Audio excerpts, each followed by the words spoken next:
वो बांग्लादेशी जो इंडिया की ग्रेट गेम का हिस्सा बने उनके लिए कोटा सिस्टम लॉन्च किया गया।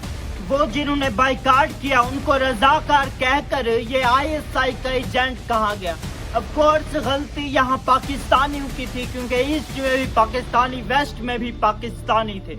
ये बांग्लादेश कैसे बना, इससे ज्यादा शॉकिंग वो कुछ इल्जामात हैं जो मगरबी पाकिस्तान पर बार बार लगाए जाते हैं। अस्सलाम वालेकुम दोस्तों, मगरबी पाकिस्तान पर जो इल्जाम लगाए जाते हैं उनमें पहला ये है कि मगरबी पाकिस्तान ने मशरकी पाकिस्तान का इस्तेहसाल किया। इसके लिए जो एग्जाम्पल दी जाती है, देखो ये जो पंजाब है इसमें मगरबी पाकिस्तान में ये इतना ज्यादा तरक्की कर चुका है और दूसरी तरफ बंगाल क्यों तरक्की नहीं कर सका। इसका आसान जवाब पता है क्या था कि ये जो पाकिस्तान की आज़ादी से पहले ही अंग्रेज़ों के दौर में सूबा पंजाब ज़्यादा तरक्की याफ्ता था बाकियों के निस्बत में। तो और ये जो बंगाल है इसमें बार बार कुदरती आफात, कभी सैलाब, ज़लज़ले और आंधियों की वजह से वो बहुत ज़्यादा नुकसान उठाता रहा, इसीलिए तरक्की नहीं कर सका। 1970 में जो सैलाब आया उसने तो बांग्लादेश की ये जो मईशत है उसको गिरा कर रख दिया। जब इनको बताया जाए तो कहते हैं ठीक है ये कमजोर स्टेट थी बंगाल, लेकिन पाकिस्तान ने भी तो कोई तरक्की याफ्ता काम नहीं किया यहाँ पर, यह भी झूठ बोला जाता है।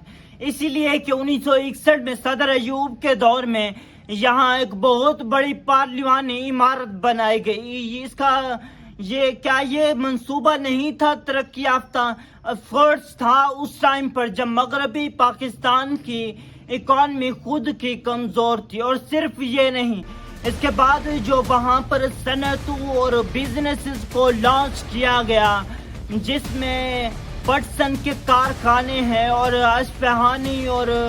अस्फहानी और आदमजी जैसे जो कारखाने हैं, जिसमें सिर्फ इन कारखानों में ही 25 से 26 हजार बंगालियों को रोजगार दिए गए। और सिर्फ ये नहीं बल्कि मजीद सनतों की तरक्की के लिए वहां पर PIDC की कारपोरेशन बनाई गई। ये जो सरमायाकारी थी इसको बढ़ाने के लिए वहां PICIC की कारपोरेशन बनाई गई। सनती तरक्कियाती बैंक IDBP को भी बनाया गया। बावजूद इन सब के क्यों बांग्लादेश अलग हुआ था पाकिस्तान से, इसका जवाब है कि पॉलिटिकल माफिया के चंद वो लोग हैं जो गैर मुल्की फंडिंग पर पलते रहे, वही ये सारे झूठ बार बार बोलते रहे। और जो तीसरा इल्जाम लगाया जाता है कि पाकिस्तान आर्मी ने 30 लाख बंगालियों का कत्ल किया, ये जो 30 लाख का नंबर है ये भी झूठ बोला जाता है।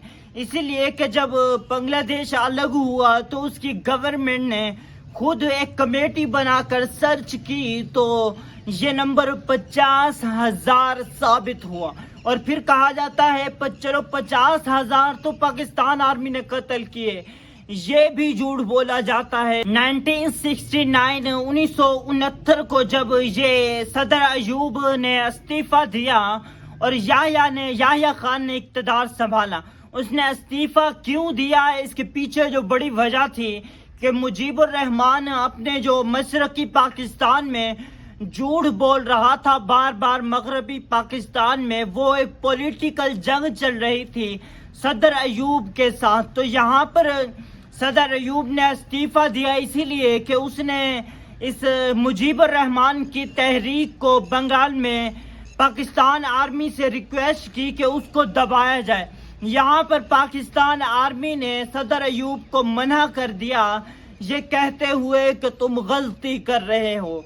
यहाँ पर हमारे पिछले सवाल का जवाब क्लियर हुआ कि पाकिस्तान आर्मी ने वो कत्ल नहीं किए थे, बल्कि जब सदर अयूब ने कहा तब आर्मी ने मना कर दिया था। याद रहे कि 1970 के बाद इस वीडियो का कोई ताल्लुक नहीं है, क्योंकि ये जो पॉलिटिकल माफिया के दो लोग सदर अयूब मुजीबुर रहमान थे, इनकी ये जंग 1970 के बाद दो मुल्कों की जंग में बदल चुकी थी। फिर पाकिस्तान आर्मी ने भी अपना मौक़िफ़ बदला, बंगालियों ने भी मौक़िफ़ बदला, क्योंकि इंडिया इसमें इंटर कर चुका था।